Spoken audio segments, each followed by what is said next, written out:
One of the concepts about the crucifixion of Jesus that tends to resonate in my mind more clearly than others is the fact that he was crucified with two other criminals. There's a criminal on his right, there was a criminal on his left. And we know the story of how one of the criminals rebuked Jesus, ridiculed him, mocked him, said, "Why aren't you doing something? If you are who you say you are, do something about this." And the other criminal said, "Lord, have mercy on me." He came to Jesus. He humbled himself before Jesus, knowing that without Jesus, he had nothing left. There was no options for him.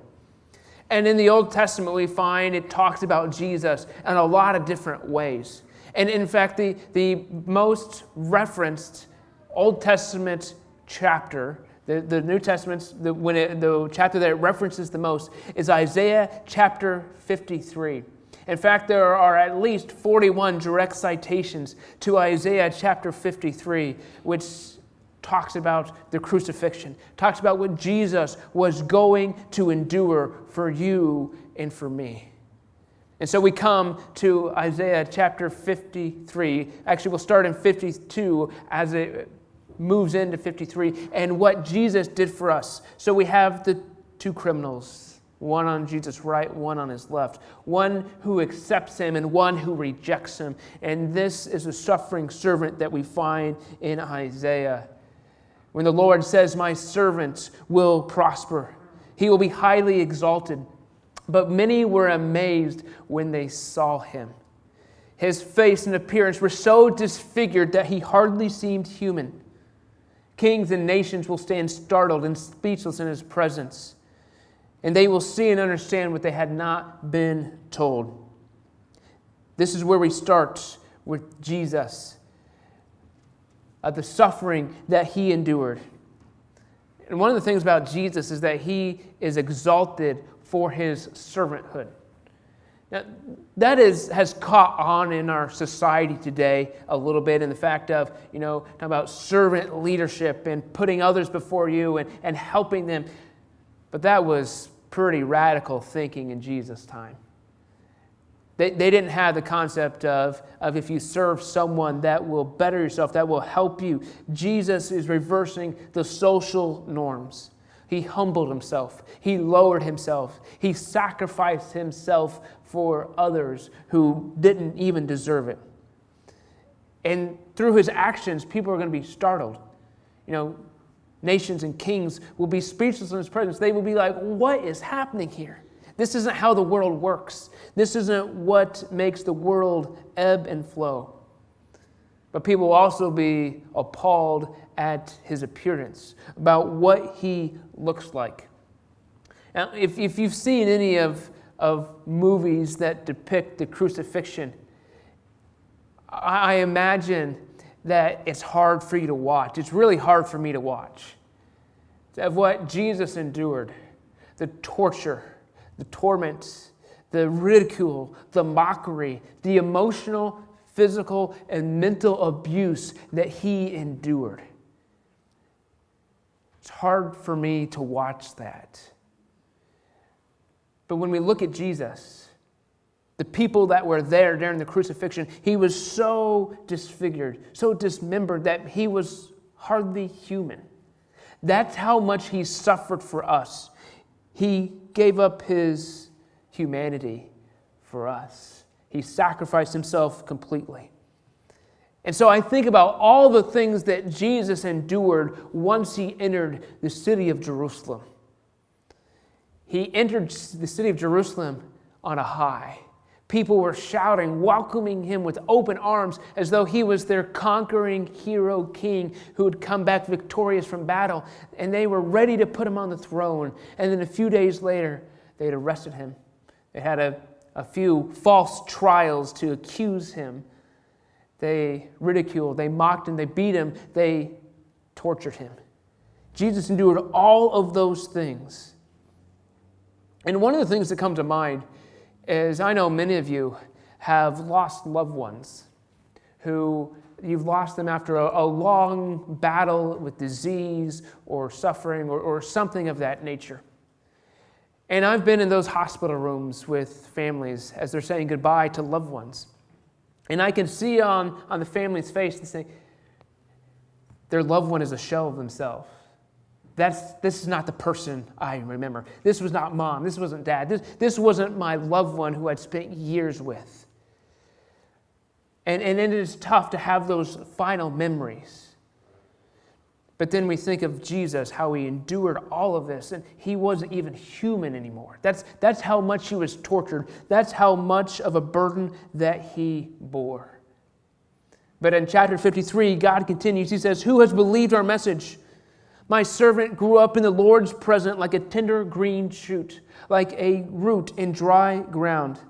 There was nothing beautiful or majestic about his appearance, nothing that we should be drawn to him. He was despised and rejected, a man of sorrows and grief, and we turned our back to him. He was despised and rejected, and we did not care." One of the things about Jesus is he is the ultimate revelation of God. Christianity is a revealed religion. I mean, we know what we know about God because he has let us know. He comes to us. He shares it to us. God reveals himself to us. And Jesus, being fully God, fully man, is the ultimate revelation of God. When we see Jesus, we see the clearest picture of who God is. That's who Jesus is. He reveals himself to us. But when Jesus came, he didn't come as a conquering king. He didn't come as this majestic person. He came as a tender green shoot. He came as something that was soft, something that was malleable, something that was fragile. Now, this is kind of an allusion to the shoot of Jesse reference. You may remember from Isaiah chapter 11, it talks about that the one would come from the shoot of Jesse. Now, Jesse is the father of David, who was the king of Israel. And God promised David that his throne would endure forever. But it seemed as though his throne had been cut off, that his family line had been wiped out. But Jesus arises from the stump as this new shoot, this new growth, this new hope. But we also see the dry ground reference. This is a plant in dry ground. The time when Jesus came was a time of dryness, where God hadn't seemed to speak for centuries. And then John the Baptist comes and Jesus comes. And so we see after 400 years, God finally breaks in. But we also recognize that Israel is not a paradise.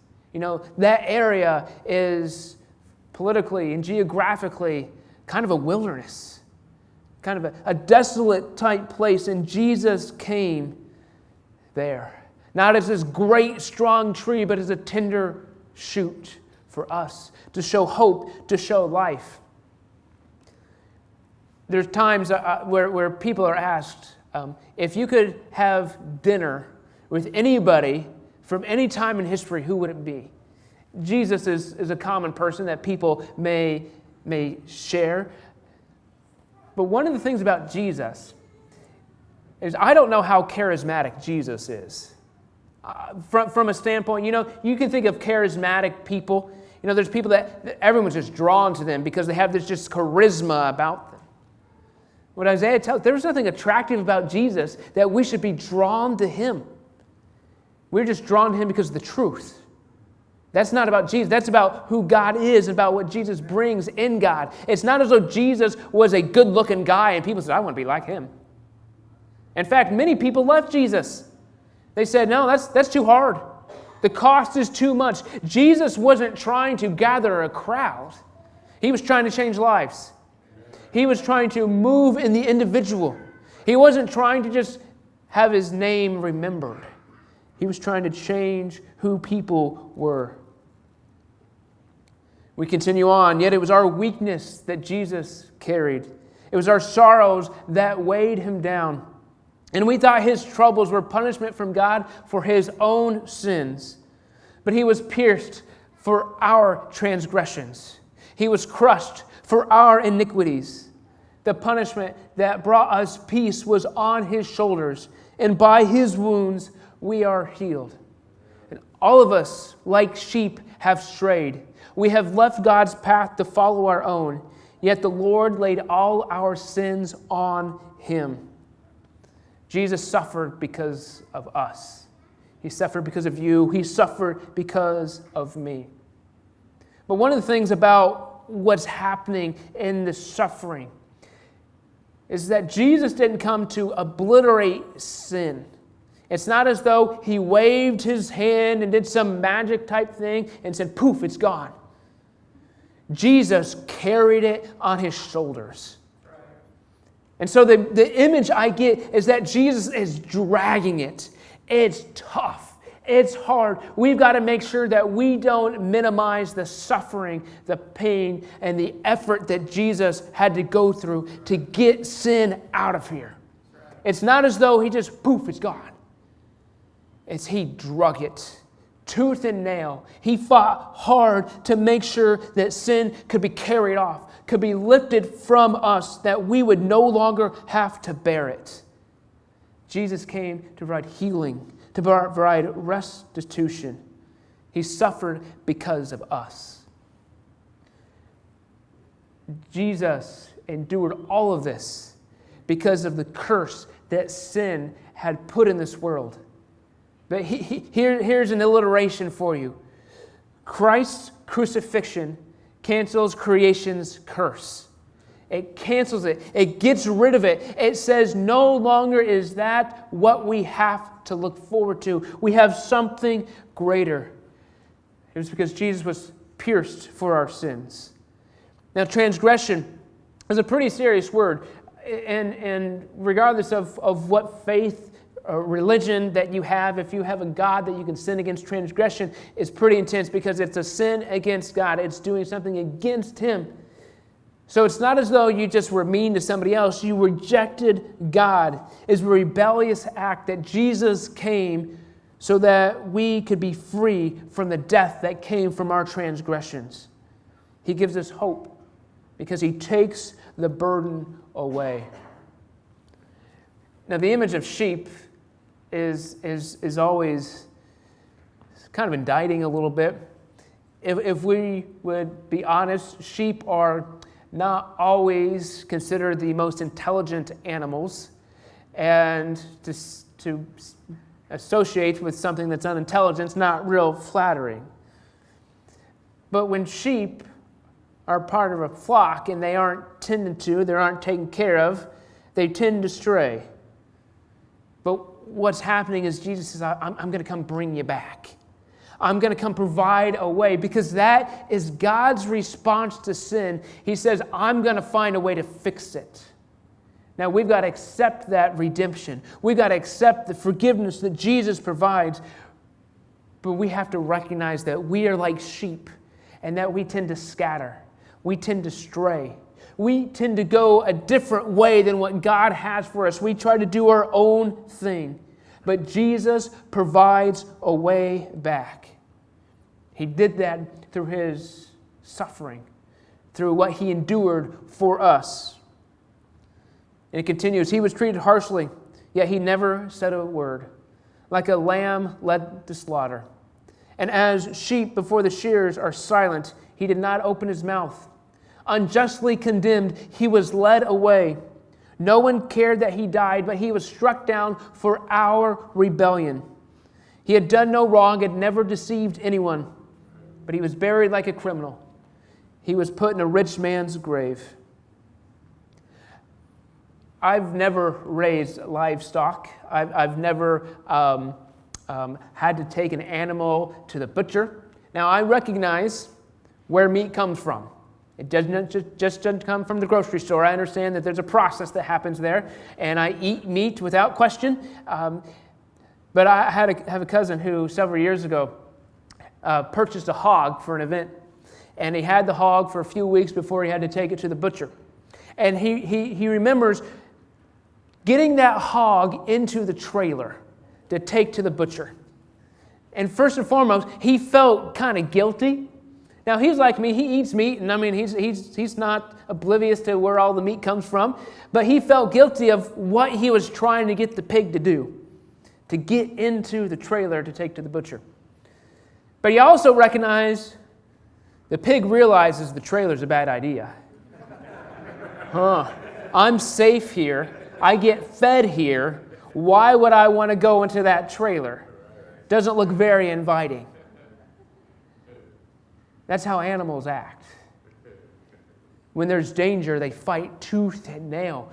But Jesus resolutely set out for Jerusalem, knowing what was happening.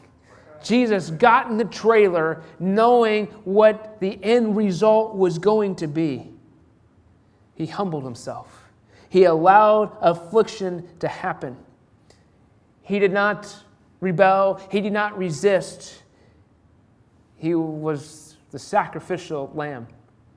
Now, this concept of sacrificial lamb, I think is important for us to unpack a little bit. If you remember way back in Exodus chapter 12, the Israelites are enslaved to the Egyptians. And God has sent 9 plagues on the Egyptians to say, hey, let my people go. And Pharaoh at that point had resisted. And God finally sent the 10th plague. It was the death of the firstborn. And so the angel of death went through all of Egypt, and every household killed the firstborn male. But if you put lamb's blood on your doorframe, the angel of death would pass over, hence the name, and spare that household. Jesus is our sacrificial lamb. So when we say things like we are saved by the blood of the Lamb, it's because the angel of death through Jesus will pass over us so that we can experience life. Amen. But which thief are we? Which criminal are we? Are we the one who rejects Jesus or the one who says, Lord, have mercy on me? Are the one who asks Jesus to remember me? The one who comes to Jesus. He is the sacrificial lamb. He provides a way for redemption, but we have to accept it. Now, there was no legal or moral justification for Jesus' death. The religious leaders were threatened. Jesus was upsetting the status quo. He was making them uncomfortable, challenging them. So they arrested him and had this trial to convict him. But they couldn't kill Jesus, so they had to convince the Roman leader, Pontius Pilate, to sentence Jesus to death. And they put pressure on him, and since Pilate didn't have the backbone to withstand the religious leaders, he allowed Jesus to be killed. Now, God did not enjoy the crucifixion. He did not enjoy all that Jesus endured, but he was pleased with his obedience. He was pleased with how Jesus laid his life down, how Jesus bears our shame, our guilt, our suffering. It's not fair that Jesus had to do it, but he did it because he loves us. He did it because of his love, his grace, and his mercy for us. And so we see Christ's crucifixion cancels creation's curse. It cancels what we have had to endure our entire lives of how sin is wreaking havoc on our world. Jesus cancels that. And he died. He canceled it with his death. And he was buried in a grave, buried like a criminal. He's put in a rich man's grave. In this time, when Jesus died, somebody who died like him as a criminal would not have been given a proper burial. Would have kind of been thrown in a pit where all the other criminals were thrown. Very crude, very just terrible concept to think about. But the fact that Jesus was actually laid in a tomb gives extra proof to the fact that he died. It's not like he was thrown in a pit with other criminals and somehow miraculously survived. He was put in a tomb that was sealed. Jesus died without question. But he didn't stay dead. Right? That's the hope we have. We cling to that hope that if Jesus isn't alive, then we're wasting our time. But he died on the cross. He died so that he could bear our sin and our suffering. And we find that the cross is now his throne. It's a symbol of the sacrifice that he made for us. It's a symbol of the glory that he bestowed upon the Father through what he did. Through his sacrifice, we can be made righteous. We can be made just through him. But then this next verse, Isaiah chapter 53, verse 10, it's kind of blows my mind. It says, but it was the Lord's good plan to crush him. That's hard for me to fathom. It was God's plan to crush Jesus, and it was considered good. That's hard for me to wrap my mind around, that God would do that for us, that Jesus would willingly sacrifice himself for us and call it good. Yet when his life is made an offering for sin, he will have many descendants and he will enjoy a long and prosperous life. When he sees all that is accomplished by his anguish, he will be satisfied. My servant will make it possible for many to be counted righteous, for he will bear all their sins. I will give him the honors of a victorious soldier, because he has exposed himself to death. He was counted among the rebels. He bore the sins of many and interceded for the rebels. Jesus presented himself as an offering for sin. The world was condemned. And in fact, we find in John chapter 3, if we don't believe in Jesus, we've already condemned ourselves. So Jesus came to remove that condemnation so that we would no longer have to be condemned. He suffered because we are guilty. I'm trying to emphasize today the horrific suffering that Jesus endured, his love that was poured out on the cross, and how just tough of a time that it was. But from the world's point of view, Jesus' death is sad. This younger guy had this cause that he was trying to promote, and he died. Didn't really leave much organizational structure for his movement to continue. Now we find out that it did. Otherwise, we wouldn't be here today. But from the world's standpoint, it was a sad story. But from God's standpoint, Jesus' death is triumph, is victory.